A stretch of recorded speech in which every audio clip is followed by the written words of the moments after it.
ibu guru hebat.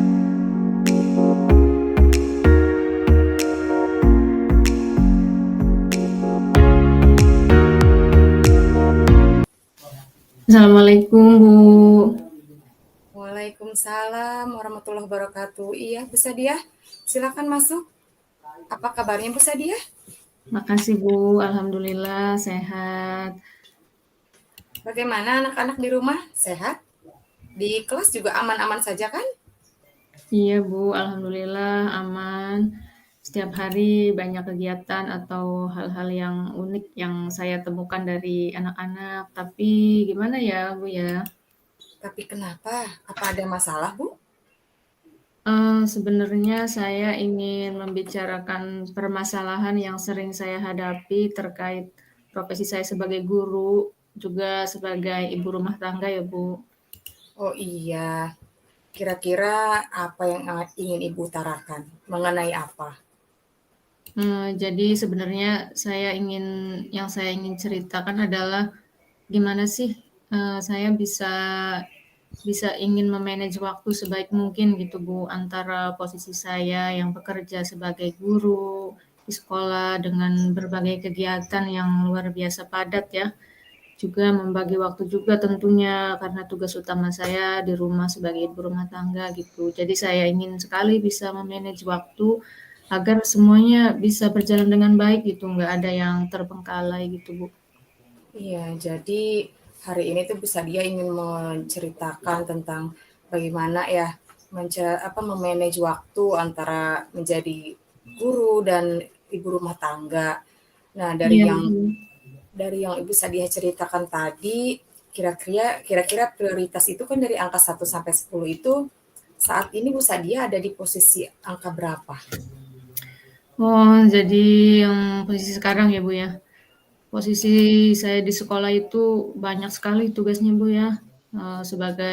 Saya sebagai bendahara sekolah juga, Ya, pekerjaan selain tugas pokok saya sebagai guru itu ternyata banyak sekali kegiatannya atau hal yang lain yang harus saya kerjakan. Misalnya saja kemarin itu banyak sekali pekerjaan untuk akreditasi sekolah ya, persiapannya sangat menguras tenaga tentunya, yang harus segera mungkin untuk dilaksanakan. Padahal kan, ya, tetap ya tugas utama kita itu untuk mengajar yang iya tidak bisa betul. ditinggalkan, ditambah lagi juga, banyak jadwal ya untuk melatih lomba-lomba dan yang lainnya. Waktu kita sudah habis seharian Iya mengajar betul. di kelas ya. Terus kita Iya, melatih anak-anak untuk lomba, kita mengerjakan administrasi yang begitu banyak ya, mhm, atau akreditasi gitu. Nah, pulang ke rumah kita dihadapkan lagi gitu dengan situasi keluarga yang tidak mungkin iya, juga kita di rumah iya terus-menerus betul. connect ya, apalagi anak-anak, nah Mhm, kecil-kecil, ada suami juga. Nah, iya betul. sekarang ini menurut saya itu ada di posisi 6 gitu. Jadi mau apa ya, mau mengerjakan ini ada yang terlewat ini juga, ada yang saya telantarkan dalam posisi 6 gitu lah Bu kira-kira. Iya betul sekali memang apa yang Bu Sadia ceritakan. Memang me-manage waktu itu apalagi kita, sebagai ibu rumah tangga juga ya, memang sangat sulit. Saya juga merasakannya, saya sama seperti Bu Sadia. Sama-sama pendidik, sama-sama seorang ibu, seorang istri yang pastinya itu keluh kesah yang dialami oleh semua kebanyakan para ibu-ibu ya, yang, ibu rumah tangga yang sekaligus bekerja juga. Ya mungkin kalau ada peluang atau, untuk apa ya, yang bisa Ibu lakukan untuk menghadapi hambatan ini, untuk melalui hambatan ini, gangguannya kira-kira apakah Ibu itu sudah mempunyai solusinya? Ya sebenarnya sih saya punya rencana gitu ya Bu, bagaimana saya bisa meningkatkan efektivitas saya untuk menjalankan rutinitas sehari-hari itu, supaya bisa manage waktu. Jadi ketika saya sedang sekarang di posisi 6, saya pengennya gitu berharap nanti bisa naik menjadi posisi 8 gitu ya Bu, ketika di sekolah mungkin untuk manajemen waktu.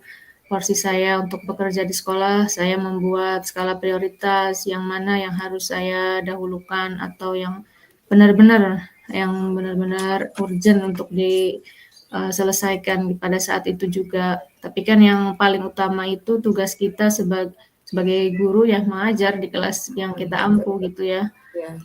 Melaksanakan proses pembelajaran itu yang utama. Nah, di sela-sela jam itu misalnya ada jam kosong, setelah selesai kita belajar, masih ada di tempat untuk selesai jam kerja ya sekitar jam 2. Nah, itu kita manfaatkan untuk mengerjakan administrasi sekolah juga yang paling penting kalau di sekolah itu kerjasama dengan rekan-rekan kita di sekolah ya. Iya. Terus juga misalnya kita bagi-bagi tugas gitu ya Bu ya. Mhm. Terus ketika pulang sekolah ternyata masih ada jadwal mengerjakan tugas di LMS ya yang belum kita selesaikan. Iya, betul betul. Jadi pasti ada aja yang harus kita kerjakan di rumah. Mungkin kita prioritaskan kebutuhan keluarga dulu, terutama anak-anak dan suami juga. Pastikan mau makan saya siapkan, misalnya mau ngaji, butuh apa, kita utamakan keluarga dulu. Setelah itu baru kita menyelesaikan tugas. Kalau ada yang harus kita kerjakan gitu ya Bu ya. Iya. Bagaimana menurut Ibu?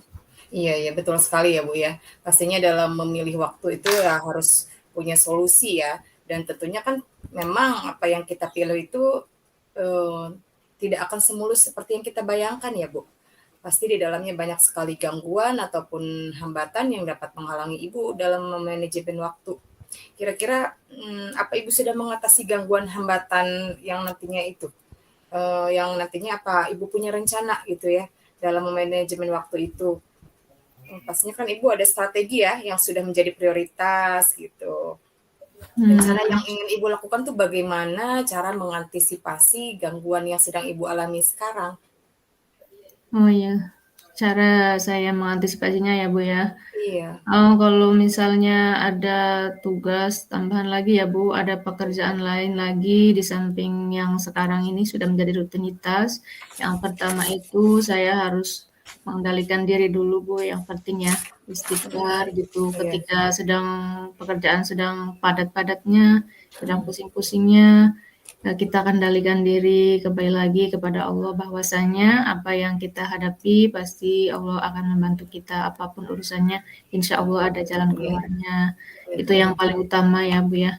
Kesehatan mental kita, kemudian komunikasi terutama di rumah keluarga ya.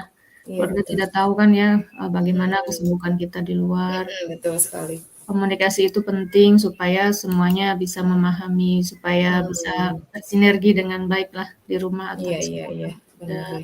Gitu Bu menurut saya.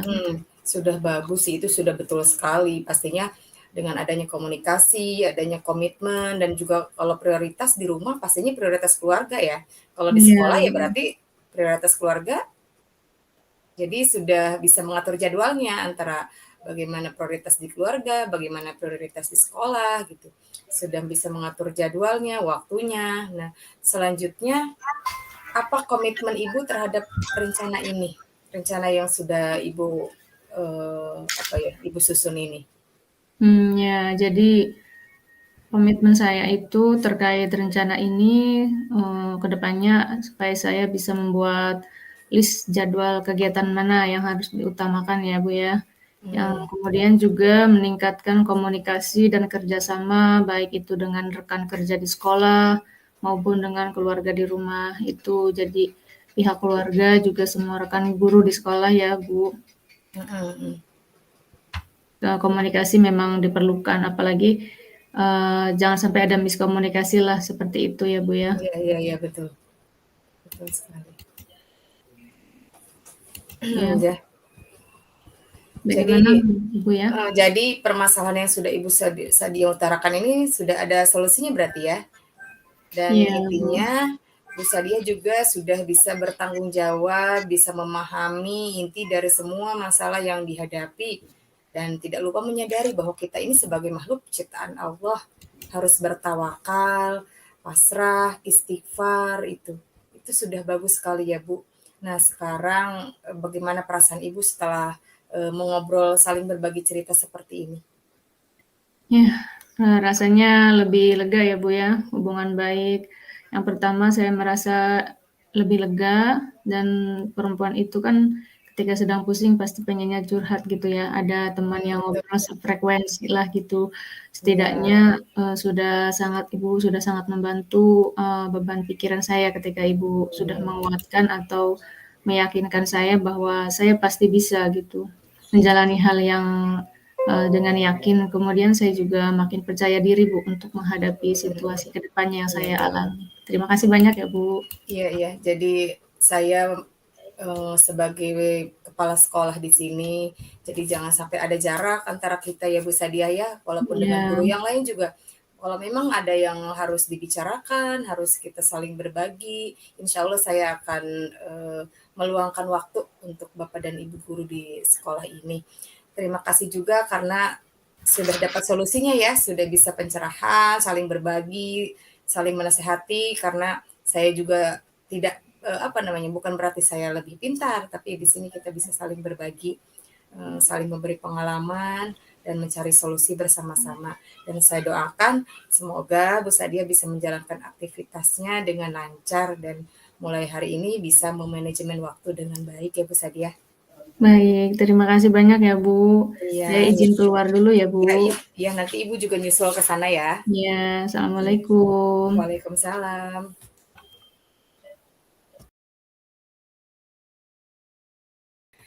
Assalamualaikum Bu. Waalaikumsalam warahmatullahi wabarakatuh. Bagaimana kabarnya Ibu Dini? Alhamdulillah Bu, kabar saya baik. Maaf ya Bu, saya mengganggu pada jam-jam seperti ini. Ya, nggak apa-apa Bu. Barangkali apa yang bisa saya bantu nih, Ibu Dini? Iya Bu, ini ada sedikit yang saya ingin sharing lah tentang anak-anak di kelas nih Bu. Ada temuan, laporan bahwa anak kelas 4 itu ketika pelajaran olahraga sering tidak masuk kelas. Dan bahkan ada yang mengatakan kalau mereka itu ada 2 orang ya diajakin sama kelas 6 Bu untuk ikut membolos.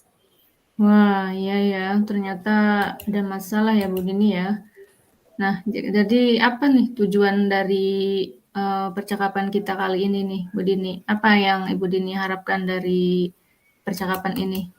Ya, saya tuh Bu ya, inginnya anak-anak itu ya bisa belajar sampai full itu. Dari jam 1 dari awal masuk sekolah, dari jam 7 ya maksudnya. Berangkat dari rumah sampai pas jam pulang sekolah dengan aman, selamat, tanpa ada acara bolos-bolosan, entah itu di pelajaran olahraga ataupun pelajaran-pelajaran lainnya.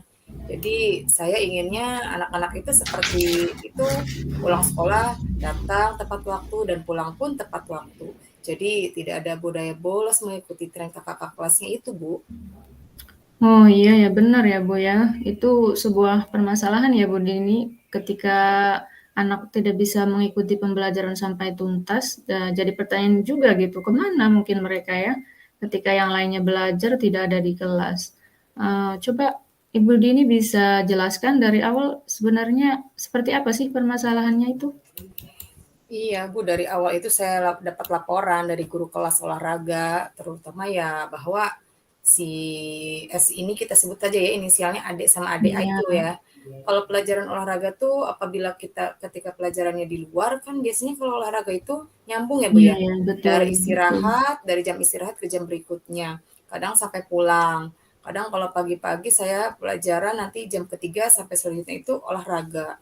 Jadi dia itu suka kabur, kata guru olahraganya itu suka tidak masuk dan ketika Mhm. dicari ternyata dia itu diajakin bolos sama anak kelas 6.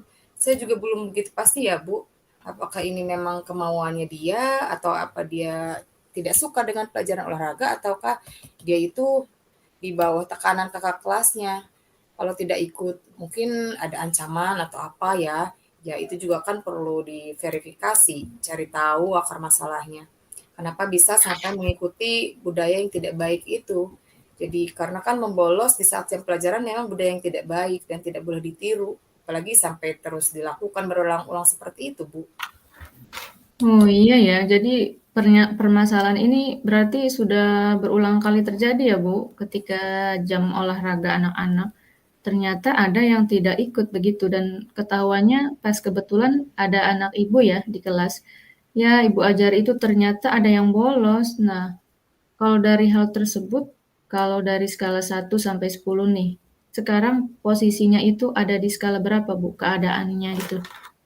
Ya, kalau menurut saya, kalau posisinya seperti itu, saya lebih ke segalanya di bawah 5 mungkin ya, skala 4 ke Mmm, bawah. Karena begini ya, Bu, ketika seorang anak tidak mengikuti pelajaran, padahal tanpa alasan, ini bolos ya, Bu, di tengah-tengah pelajaran, itu sudah budaya yang tidak baik, tidak boleh diikuti.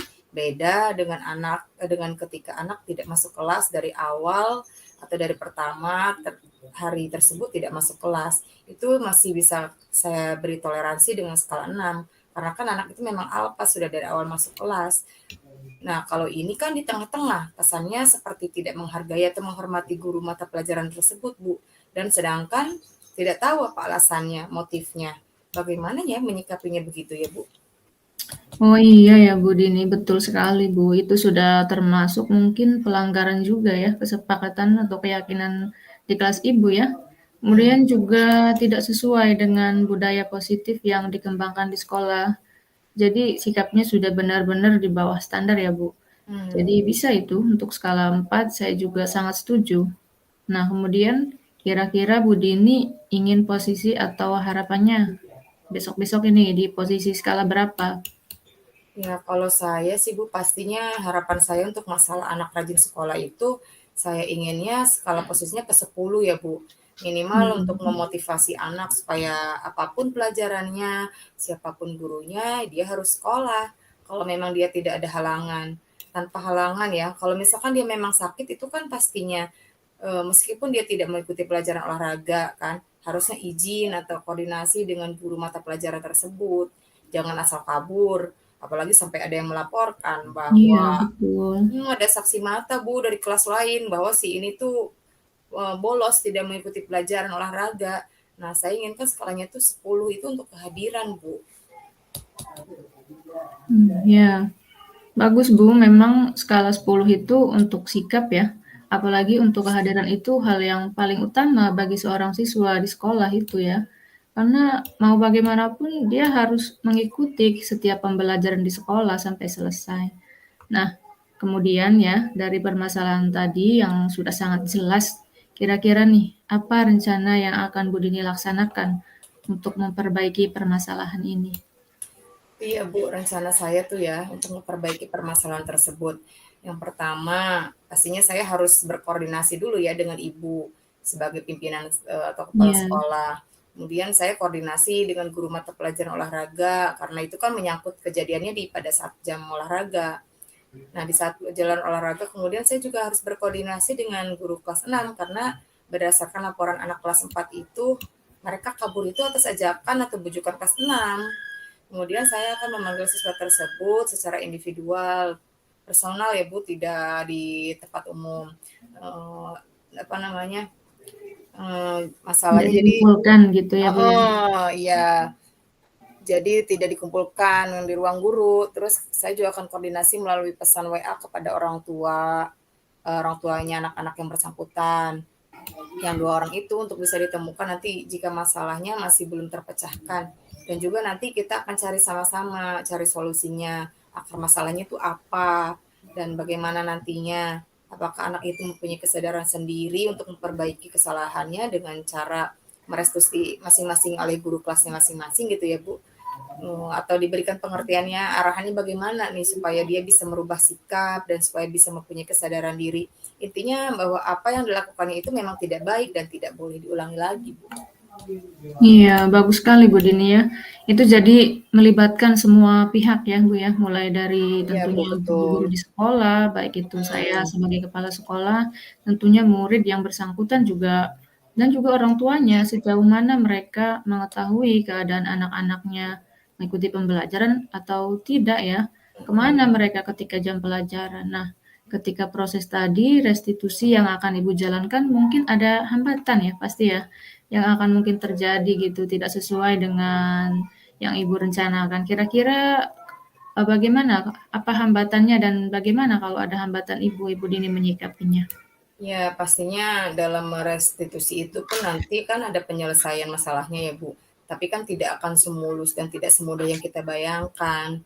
Pastinya perlu proses, perlu tahapan, karena kan ini melibatkan banyak pihak yang dari mulai kepala sekolah, guru mata pelajaran, dan orang tua dan guru kelas. Karena ini kan soalnya sudah menyangkut banyak pihak, pastinya akan banyak hambatan, pasti akan banyak pendapat, banyak masukan, juga banyak kritik, dan mungkin kritik yang lebih banyak dan mungkin juga ada saran terutama dari orang tua. Apakah mereka menerima ketika anaknya direstitusi? Ataukah dari anaknya itu akan ada rasa ketakutan mungkin ya Bu? Bukannya anak itu Iya, malah jerah, tapi akan malah semakin malas. Jadi tidak sekolah sama iya, sekali. betul-betul itu. Jadi saya pastinya itu hambatan-hambatan itu bisa diantisipasi dan harus bisa mengatur strategi bagaimana untuk menyikapinya jika ada hambatan-hambatan. Iya, Bu, bagus sekali ya, Bu Dini sudah memikirkan sampai hal sejauh itu ya. Jika hal itu dilaksanakan, rencana Ibu tadi hambatan-hambatannya seperti apa, dan Ibu juga sudah mengantisipasi jika hal itu terjadi. Apa yang akan Bu Dini lakukan. Nah, kemudian juga saya lihat, saya yakin juga ya, Ibu sebagai guru bisa menjadi manajer yang baik bagi anak-anak yang Bu Dini, dan Ibu juga harus yakin itu, apapun situasinya, apapun masalahnya, Bu Dini juga pasti bisa untuk menghadapinya. Nah, saya simpulkan dari percakapan ini bahwa tadi Bu Dini akan melakukan restitusi, akan melakukan kerjasama yang baik dengan pihak sekolah juga, dan semua warga sekolah juga dengan wali murid ya, orang tua siswa, orang tua murid, terkait juga yang paling penting dengan anak dan murid yang bersangkutan ya, yang memiliki masalah tadi. Nah, bisa saya tegaskan kembali, apa komitmen Bu Dini yang paling utama dalam melaksanakan atau menyelesaikan permasalahan ini? Komitmen yang akan saya jalankan yaitu ya saya harus tetap bersikap adil dan bijaksana ya Bu. Jadi jangan sampai saling menyalahkan dan juga jangan sampai ada yang disalahkan. Jadi Oh, harus ya. sama-sama mencari solusinya bersama. Jadi kita bekerja bersama-sama, jangan saling menyalahkan ini perbuatan siapa, salah siapa gitu. Dan kita juga harus memberikan motivasi kepada siswanya. Jangan-jangan ini adalah bukan hanya kesalahan siswa, tapi ada di kesalahan gurunya. Iya, Juga harus iya, gurunya juga kan harus bisa mengevaluasi diri ya, Bu, sama-sama betul sekali belajar itu. dan sama-sama berusaha untuk bisa lebih baik lagi. Dan saya akan berkomitmen bahwa hal ini tidak akan terulang lagi, apalagi sampai menularkan kepada adik-adik kelasnya yang lain. Kira-kira seperti itu, Bu. Iya, luar biasa sekali memang ya. Guru yang hebat itu mempunyai dedikasi yang tinggi. Bagaimana muridnya dapat menjadi lebih baik lagi, dan ketika punya masalah itu supaya tidak terulangi lagi ya. Saya acungi jempol untuk komitmen Ibu Dini sebagai guru, dan dari percakapan kita atau dari pembicaraan kita, apa yang sudah Ibu rasakan hari ini? Nah, setelah tadi panjang lebar kita membicarakan permasalahan tersebut ya, alhamdulillah ya Bu, syukur kita ada masalah, ketika kita ada masalah bisa sharing, bisa berbagi pengalaman. Jadi dengan sama-sama yang satu profesi gitu ya Bu ya. Pastinya kan akan ada kelegaan hati, pikiran yang jernih, bahkan ada ide-ide baru dan meskipun permasalahan barunya akan direncanakan, diselesaikan, tapi setidaknya beban yang ada itu sudah plong gitu Bu, sudah bisa di-sharing dengan berbagi pengalaman. Dan juga Ibu juga sudah mendengarkan semua keluhan saya, sudah memberikan saya masukan, memberikan motivasi dan semangat, sehingga saya optimis dan saya pastinya selain berusaha, juga saya akan berdoa. Doa juga adalah senjata utama ya, karena tanpa adanya doa kan Betul, kita betul, bukan apa-apa ya Bu. Jadi betul. terima kasih banyak ya Bu sudah memberikan motivasi dan sudah melegakan hati saya ya Bu. Iya, kita juga sebagai guru pasti selalu ada saja ya masalah, namun tetap kita harus bersemangat ya Bu, untuk terus memberikan dan diberikan kelancaran ya kita kepada murid-murid kita ya. Terima kasih banyak juga ya Bu Dini. Iya Bu, mohon maaf ini ya Bu, aduh saya mengganggu waktunya Ibu jam pulang, jam istirahat Ya, ini nggak saya apa-apa. iya saya ganggu sekali ya Bu ya.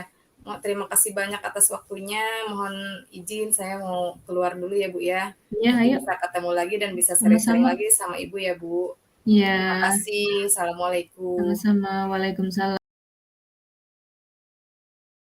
Ini refleksinya apa yang sudah berjalan dengan baik selama percakapan, komunikasinya sudah berjalan dengan interaktif ya, dan isi percakapannya sudah sesuai dengan alur Tirta. Yang kedua, apa yang masih perlu diperbaiki atau ditingkatkan, yaitu pada tahapan identifikasi masalahnya, coach perlu lebih banyak menggali lagi permasalahan dari sudut pandang coachee. Dan apa yang saya lakukan untuk tetap dalam kondisi presence atau kehadiran penuh sebelum dan saat melakukan coaching. Yang pertama yaitu tentunya mendengarkan dengan seksama dan penuh perhatian apa yang diucapkan oleh coachee, dan juga tidak melakukan kegiatan lain dalam waktu yang bersamaan dengan kegiatan coaching ya. Karena tadi sempat ada yang menelpon juga, saya abaikan dulu karena untuk menjaga fokusnya. Dan yang keempat yaitu untuk memperbaiki, meningkatkannya kondisinya, yaitu harus menjaga kondusivitas lingkungan sekitar ya, karena kemarin kurang kondusif lingkungannya di sekelilingnya, jadi benar-benar harus dijaga supaya tidak ada hambatan dan gangguan. Dan umpan untuk coachingnya ya, perasaannya setelah melakukan praktik coaching, yaitu merasa sangat senang bisa menggali segala potensi yang dimiliki oleh coachee dan membantu menyelesaikan permasalahan yang dialami oleh coachee saya. Mungkin seperti itu Bu, refleksi dari saya. Terima kasih. Assalamualaikum warahmatullahi wabarakatuh.